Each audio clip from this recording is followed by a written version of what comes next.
Hey, what's up, everybody? Welcome to episode number 118 of the White Knuckle Podcast, powered by Ozonics. Undetectable, denied.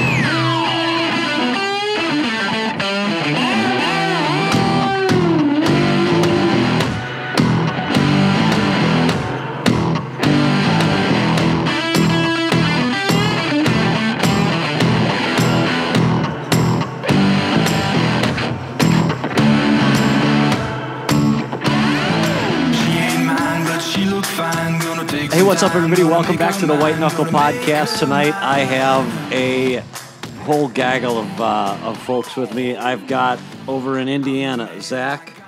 I've got over in Iowa, Justin, and I have got the world-famous Clint McCoy down in southern Illinois. Gentlemen, how's it going? Did Clint lose his doctor status? You usually I'm tired of giving him props. Guys, just another name in the phone book. All right, so the first thing I want to do is recap your text conversation from earlier this evening. That was quite a Justin. I'm going to use the picture of you as the cover art for the show. What do you guys think? That's fine with me. Sounds good. I'm not a very good-looking fella, so that's all on you if you want to put my ugly mug up there. Let's talk about the rut, or the lack thereof. The basket rack rut that's happening right now. I've been close to one of the deer that I was hunting. I call him Mr. Right Now. Apparently that's not cool because everybody's giving me a hard time because they say I'm looking for Mr. Right. But whatever. I'm not going to change the name now.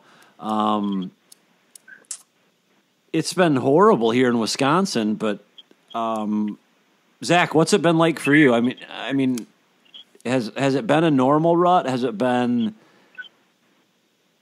off? I think the way below average temperatures we've been having have suppressed deer movement. Now, I'm not saying the rut isn't happening because it goes off whether we see it or experience it or not, but I don't know. Like, I think record cold temperatures are different in mid to late December than they are in early November. Deer were at their peak body weight, a few weeks ago, and then we had like this early blast, and they don't really have to move. The does anyway. They can hang tight for a few days and let the weather pass. So would it be fair to say then that you're saying that, plain and simple, the low temperatures, snow cover, whatever the case may be across the Midwest, just the funky weather overall has suppressed deer movement, just like the weather can if it's 80 degrees, right? Yeah. I mean, I'd rather it be like it's been than it being unseasonably warm. But, I mean, I talked to a lot of people around, and I'm just talking about here. I don't know.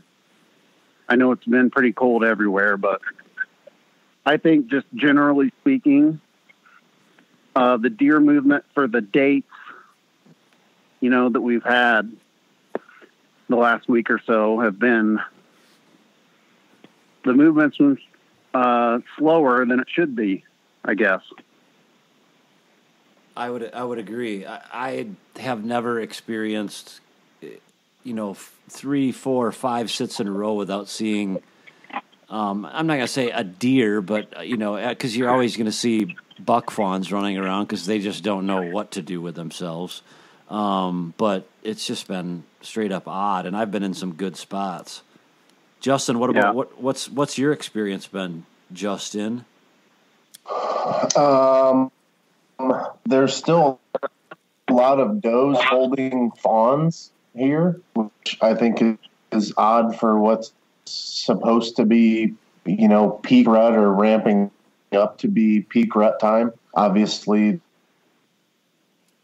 like you said, the yearling bucks or button bucks are kicked out, but I think just about every doe on my farm is still holding fawns or yearlings, so that's odd. Obviously, the temperature, being record lows in November, we were -7 degrees on Tuesday or Wednesday. That's not normal. And then we still have a sea of corn up. So we could have, my guess is all the parties happening in one of the 2 million acres of corn that's still up. So I'm just not seeing a whole lot of big buck movement. I'll see 4 or 5 times the same spike or the same basket rack 8-pointer on my farm, and they're hitting every single doe bedding area on my property 5 or 6 times a sit. Today I sat from 10 o'clock until dark, and I think I saw the same spike come by my stand 5 different times. So I want to just, as long as you brought it up, and Clint, you can't answer this because I already know your answer. But Zach, in your opinion, how much do you think the standing corn has affected the rut or the visibility of the rut? Well, it hadn't been a big factor here. I mean, there's still some corn here and there. I think the super low temperatures really played more into the lack of movement people are seeing, at least here in this area. I mean, there's still some standing corn, but all the deer aren't where the standing corn is, I guess, in this area. So, right. Otherwise, there wouldn't be any tracks in the snow and the timber. Right. Clint, you've been pretty patient. Present. I'm seeing the same. It's weird. Like ever since so I killed Son of Sam on the 3rd, and I was getting really predictable trail camera data around that time. Right. And then, ever since you go through the 5th through the 10th, which is typically early seeking phase. And then bam, we get all that snow and cold for 3 or 4 days. It just totally set them back a week. I feel like, so I totally concur with Zach. I think it definitely put the does more into just energy conservation, and they were hitting a lot of natural browse where I was at when it was really cold. But I've got, unlike what Justin's seeing, I actually am now starting to see a bunch of fawns and yearlings just out wandering around looking for their moms. I am starting to see that now. I saw that a lot yesterday. I had a great sit yesterday. I sat I think it all depends on right now where you decide to sit, and one farm can be lit and the next farm just deader than a hammer. I sat dark to dark yesterday in a doe bedding area, and there wasn't an hour on the clock that didn't go by that I didn't have at least one deer encounter. It was a parade of junk bucks, a lot of, like Justin said, the same, spike or forkhorn cruising through there 3 different times. But I saw a lot of deer movement all day yesterday, but it was high pressure after all that crappy weather. Bluebird skies, cold temperatures, light wind. It was just a great day to be in the tree. Today, different farm. I saw one of my target bucks, and he was just fiddling around by himself. He wasn't seeking. He wasn't like going rut crazy. Like he was just eating greenbrier and dinking around. I made a move on him this afternoon, and I got skunked. But yeah. So hey, Clint, can I add something to that point there? Yeah. Last night I saw a buck. I just happened to see a doe going over the lip of a hill, probably 1,000 yards away. So I put the binoculars on it, and right as she went over the hill, I just happened to see a buck's rack turn, and it was probably a 3 or 4 year old buck, and he was bedded. And that was probably 3 o'clock yesterday afternoon. And that buck didn't move, and he was still laying there when it got too dark to see. Like, paid no attention to that doe that just walked by. Just strange. Okay, yeah, so, it is weird. So obviously that doe wasn't in heat, because I think we could all agree unanimously that if she was in heat, it would have got his attention, right? Yeah, Yeah, you'd think. he might have been bedded with that doe, and she might have been feeding right over that hill where I couldn't see her. Oh, yeah, true. So he just laid there and kept an eye on her. But on November 15th, you just don't expect to see a bedded buck lay there until after shooting light. So is it possible that, Clint, from a veterinarian standpoint, or maybe more of a clinical standpoint, is it possible that their desire or need to survive overrules their desire to breed at a point where... No, absolutely not. Like now we're not speaking about yourself here. We're talking about deer. Well, I think the only thing, and we've talked about this before, the only thing that dictates estrus cycling in does is day length period. But those does are going to go into, they're not rut crazy. Those does are just like doing their normal thing and just happen to be in heat.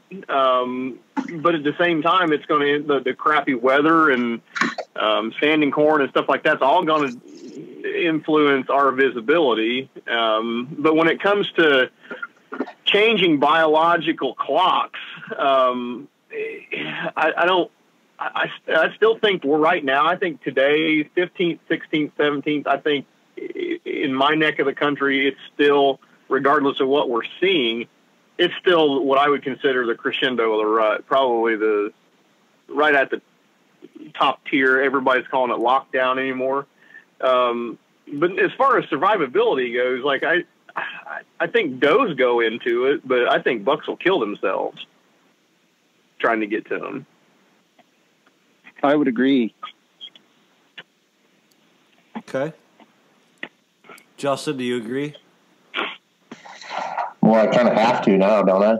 Well, I was hoping someone wouldn't, because it'd just be fun to have a debate. But I agree too. I think that all of Clint's points and we've talked about it before are true and valid.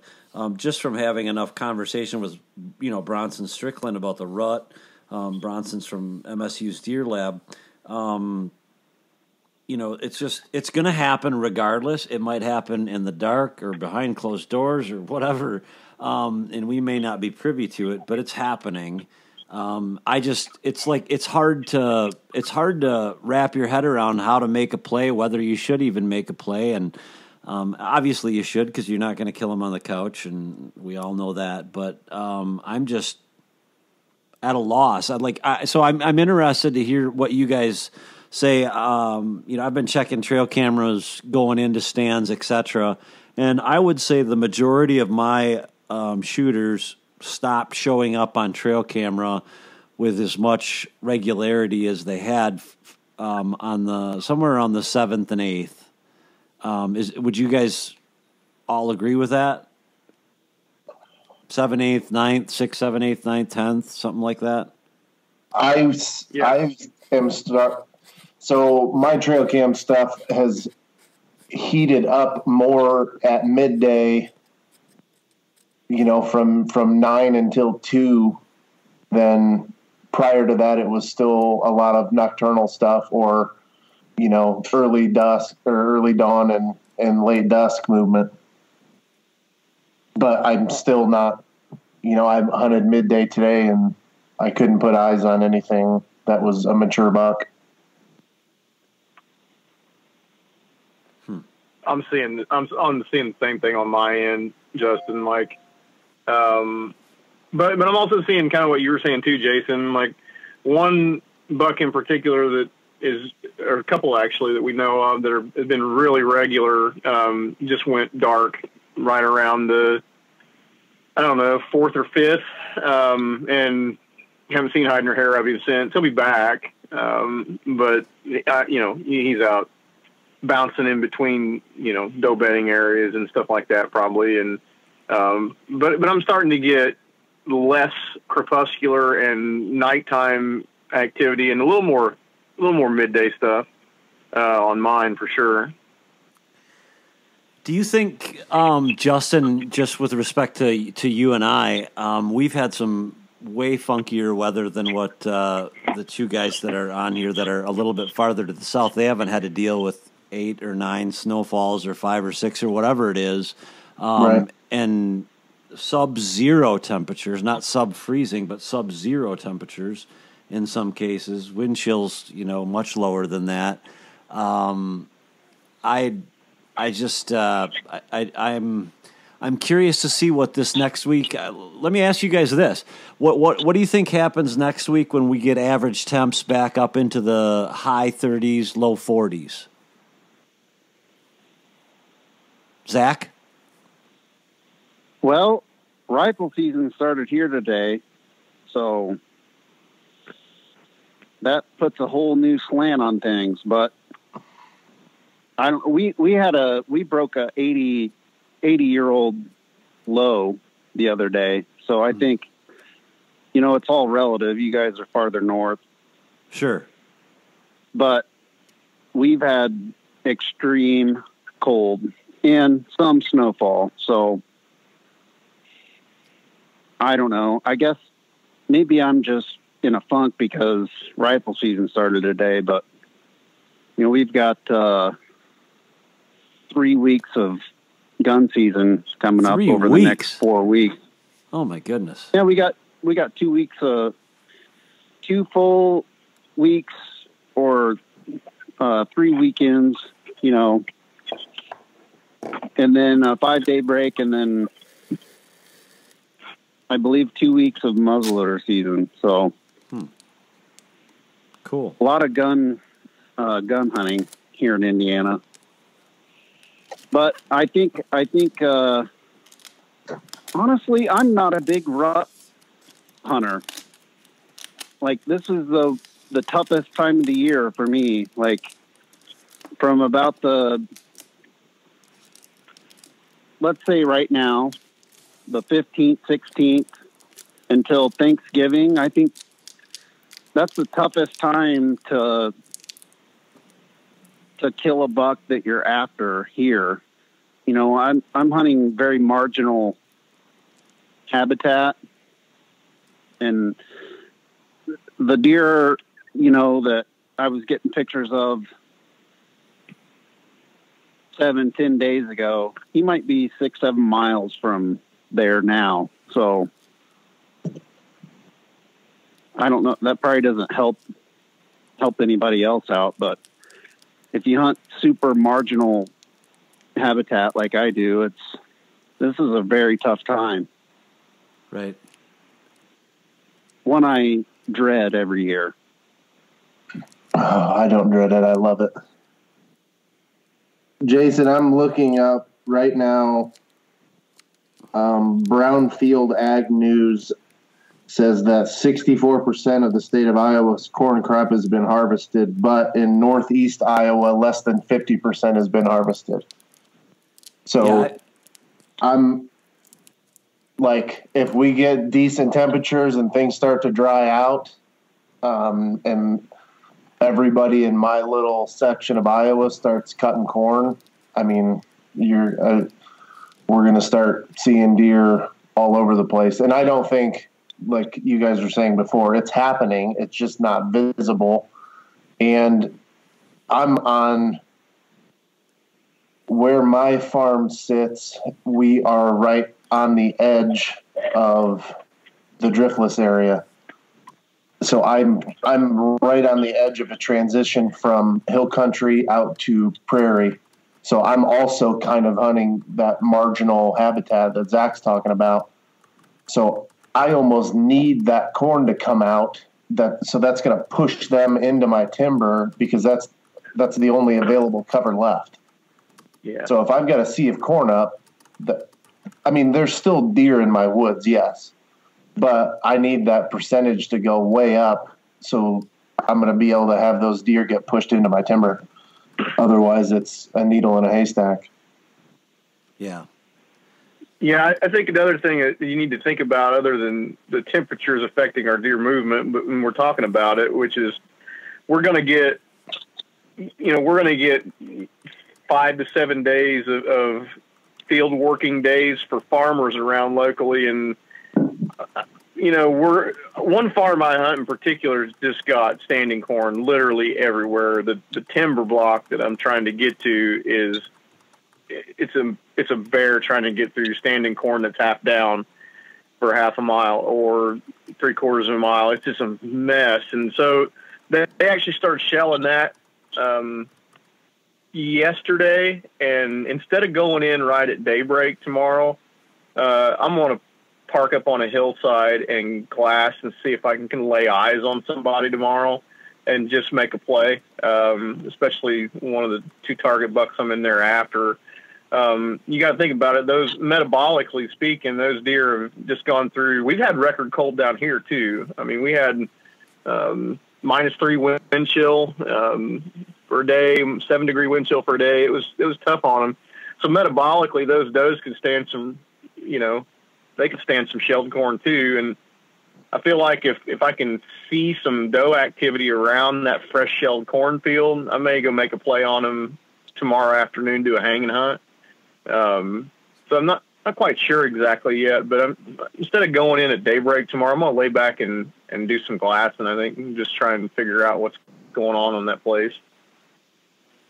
Clint, when does your gun season start?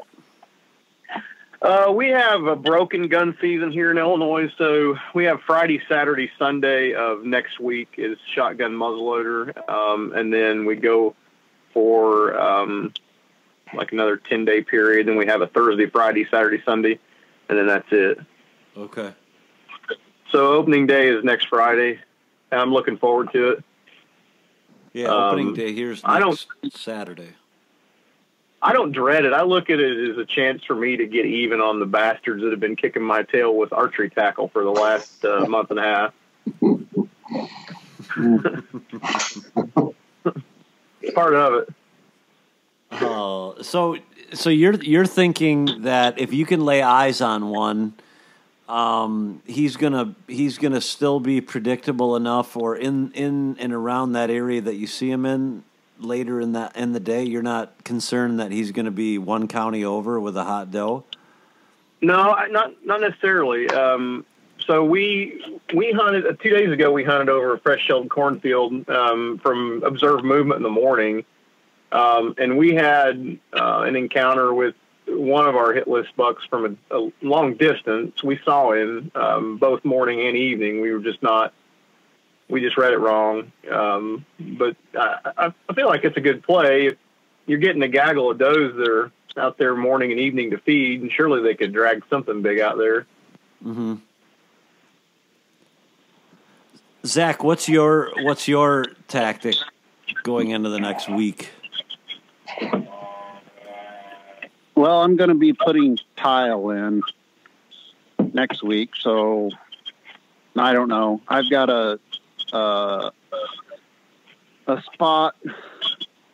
Well, I've been hunting a lot of game bird habitat area. So I lose that during gun season, but I've got an adjacent property a buddy of mine owns that I've put food plots and stuff in for him. He's going to be on vacation late next week, so I'll probably try to get after the same bucks I've been hunting, just on an adjacent property. Okay. And like I said, I'm not sure that anything that's happening right in the spots I hunt applies to everyone because, well, Clint's turkey hunted some of my deer spots or he's at least seen them, and it's the middle of nowhere. I mean, no timber for miles. So it's just a little different. Sure. Yeah, it's tricky. What like, makes it a lot of the spots I hunt, if I see any fresh tracks at all going to a stand, I'm excited. Like, I'm not talking rubs, scrapes. Sure. Like, if I cut a fresh track going to a stand, I feel like I'm in the game. So is the deer density in your area significantly less than it is in Clint's area or my area or Justin's area? Well, I'm sure, like, if you average the acres altogether, it would be way, way lower. But, sure.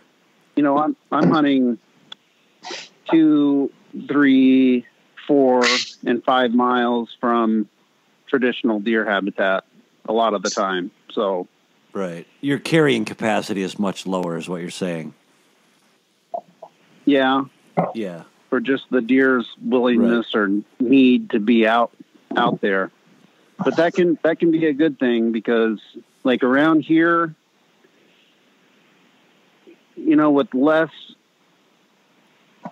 big tracts of timber and whatnot, when a buck cuts a doe out that's ready to breed, he tries to get her as far away from those typical hardwood ridges where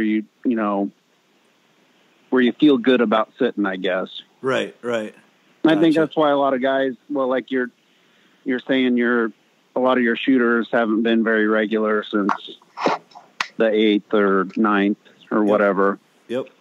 Bucks don't. I mean, they'll come back through those places, but they don't want to have to be harassed by every yearling and 2-year-old buck in the area because they've got trying to pin that doe down in a high deer density area. They want to run them out on some fence row where there's enough cover for a deer to be happy for a few days, but they in my experience, they want to get that doe away from all the other deer so they don't have to work as hard. Makes sense. Clint, do you, or Justin, do you experience the same kind of thing? I guess I hadn't thought of that. Conventional wisdom tells me to hunt a doe bedding area, and I don't think that you shouldn't. I don't think that's a bad tactic, but I think Zach brings a valid point that if a big one or if one is with a doe and he's got any experience or tenure in the herd, he's probably going to want to get away from the majority of them. Is that fair to say, guys? 100% accurate. Yeah. But I'm still, like, where I'm at, I'm hunting doe bedding areas. I'm hunting, we've got our farm kind of set up as, a little racetrack, a road course. So we're hunting, last weekend I had a 4-year-old 8-pointer come through right at dusk. And I watched him hit 3 different doe bedding areas from my stand. I've got it on film. So that's the buck I'm looking for. If the opportunity arose where I could put eyes on a deer that had, something going in a smaller timber lot, or could cut a doe away like Zach's talking about, that'd be great. But I don't have those type of opportunities. If you take the amount of area that I have to hunt versus what Zach has to hunt, there's a absolute huge chasm there. Interesting. I guess I hadn't given that a ton of thought. But well, Justin, where I'm at. There's just not a whole lot of out of the way places like Zach is talking about. Short of laying on a fence line that's maybe 300 yards long, there's just so much timber everywhere. Yeah, and that's not a workable tactic for you. I mean, that talk about a needle in a haystack. You're never going to kill a deer trying to do that. Not where I'm not gonna kill one the way things are looking as it is. So I mean, not with that attitude. You're not. Oh, I have never. The one saving grace for me is, or one thing that keeps me sane is, you guys, have heard me talk about having David Blanton in this week, hunting a couple of our listings, and those guys are struggling as hard as any of us are struggling, and it's not been. I'm not going to say it. I'm gleefully saying that. I'm just saying it. I guess it just makes me feel a little bit better, like I'm not a complete idiot. But I've struggled this year. Like I feel like I'm back at Todd's in Iowa. It's just been hard to see any deer at all, with any relative amount of consistency. Yeah. So hey, let me ask you, Jason. So I've got down here, my turf is like a mix between what Zach and Justin have and kind of what you have. I think you probably, it's safe to say you've probably got bigger tracts of solid timber, and I've kind of got in between both parties here, prairie ground and edge of that driftless region and your setup. So what are you doing or trying to do where we've got big block of timber like you've got in hardwood? Well, it's still a bit of a learning curve for me, and I feel like I can say that for another year. But the good news is I've learned a ton of information this year just from all the trail camera data that I've got. But to answer your question, what am I doing? I don't know. I'm just Good sort answer. of. I sleep in till 8. I roll out of bed. I throw a dart at a dartboard, and I say, "Well, that's where I'm gonna." No, I've been trying to hunt doe bedding areas, and trying to hunt those traditional transition areas. Unfortunately for me, I made some mistakes along the line, and they're mistakes that I won't make again next year. But I made some mistakes. My biggest takeaway from this year is you can't spend enough time, and I think Zach would say the same thing, even though he's on the prairie. You can't spend enough time paying attention to the contour of the land, even if you've got the steepest of hills to the flattest of ground. When there's a small saddle or someplace that those deer can go undetected, just under a hill or something like that, is probably the biggest thing that I've taken away this year. They're going to use that to their advantage, and those aren't things that I was looking at when I was putting up stands in August or in July. So I think I was close on a lot of them, but just not close enough. Does that answer your question? Kind of, yeah. I guess. But again, I'm surrounded by corn everywhere I go. I'm surrounded by corn. Normally you could depend on an alfalfa field for, holding some deer this time of year. And there's a few fawns out there. The landowner did say tonight that there was about a dozen deer out in the alfalfa field while I was hunting, a mile away. But, normally you could set up on some of those open fields with a decoy and catch something coming across and at least work them a little bit. But, I don't know. I don't know what else to do other than, like I said, to hunt those doe bedding areas and and keep trying that. Let me ask you guys this: if you got a bunch of good trail camera data, and Clint, you and I talked about this before we talked with Dana last week. If you got a bunch of trail camera data that you've had that you got earlier in the year, is it safe to assume that those deer are going to come back through there doing the same thing they did on the 5th, 6th, 7th, and 8th? Or do they somehow, in any of your opinions, change what it is that they do and how they do it on round 2? I think it's based on the buck I saw today, Sub-Zero, like I think that's exactly what he was doing. I'm in there hunting him based off of, like, I got him in September in that neck of the country, and I got him around Halloween in there too. And I just pulled a couple cameras on an edge just a couple days ago, and he's in there kind of flirting around with it again now.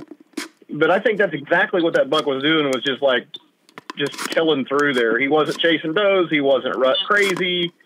He was just out walking through familiar territory for him. And I think that's exactly what I saw on him. Yeah.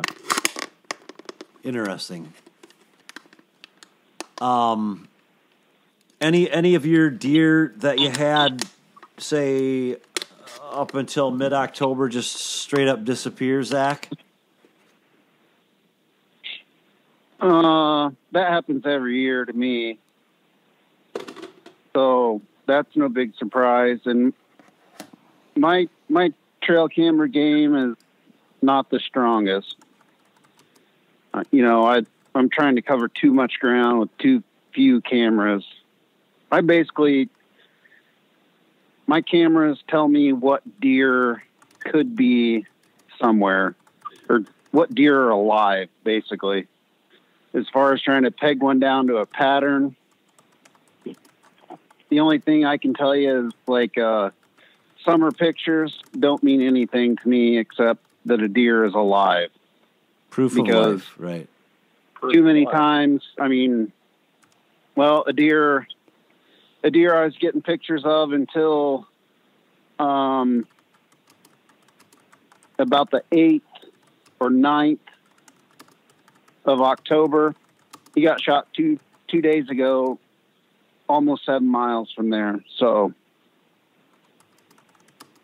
Man. Wow. As a matter of fact, like, some of my marginal spots, I pull my cameras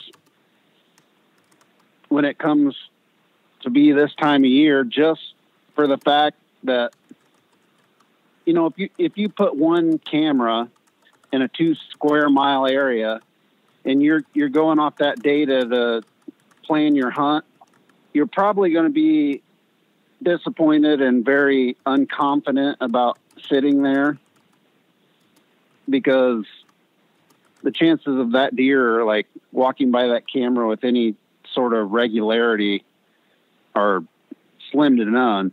So if a deer's alive, I guess that's the most important thing to me. Now, that's not true for every area I hunt. Like, they're around my house, if I get some recent info, but that's more traditional deer habitat. So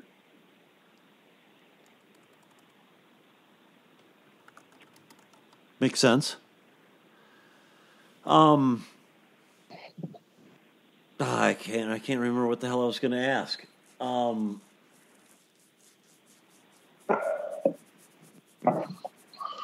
Can I say one more, or ask a question? Yeah, go for it.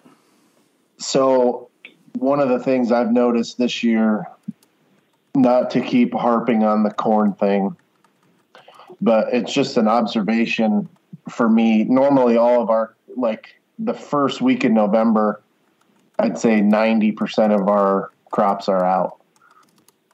This year, that's obviously different. We already, I already mentioned over 50% of the corn still in. But the deer I am seeing in my woods or around my farm, because so my farm runs east and west.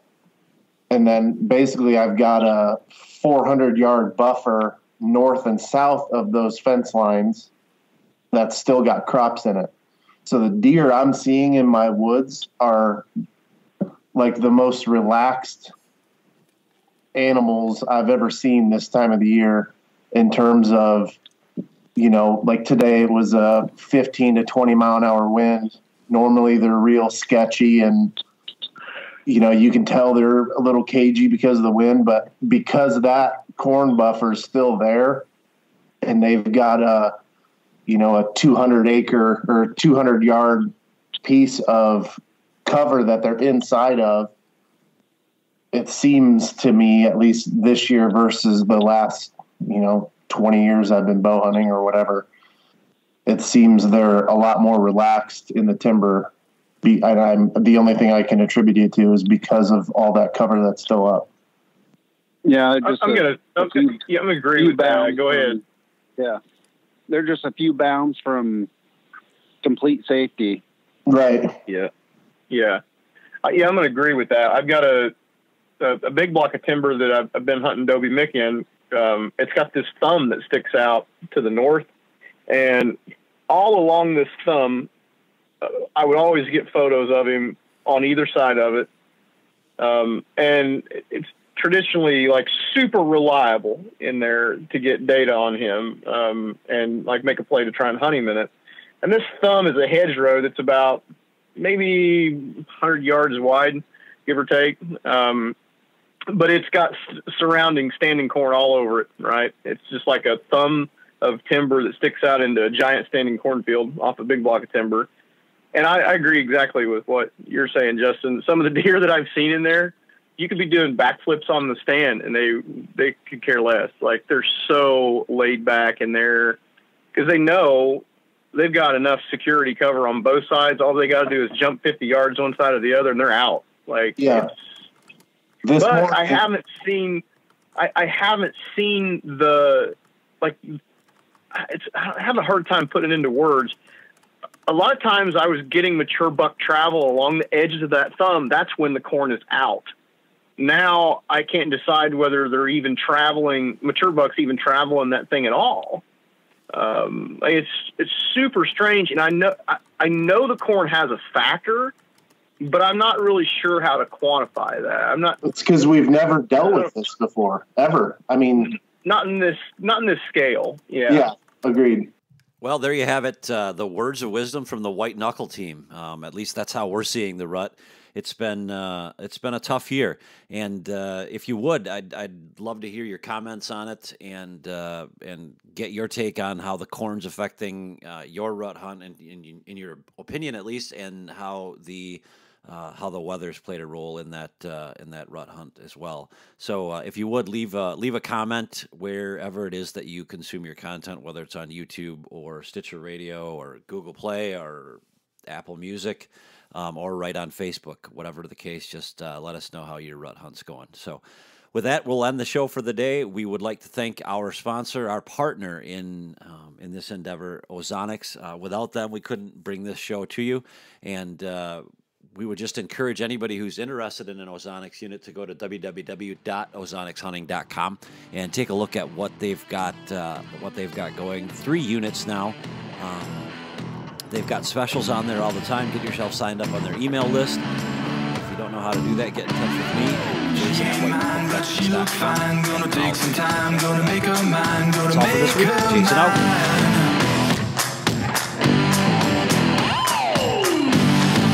I'm the man, I got the plan. When it hits the fan, do all I can, do all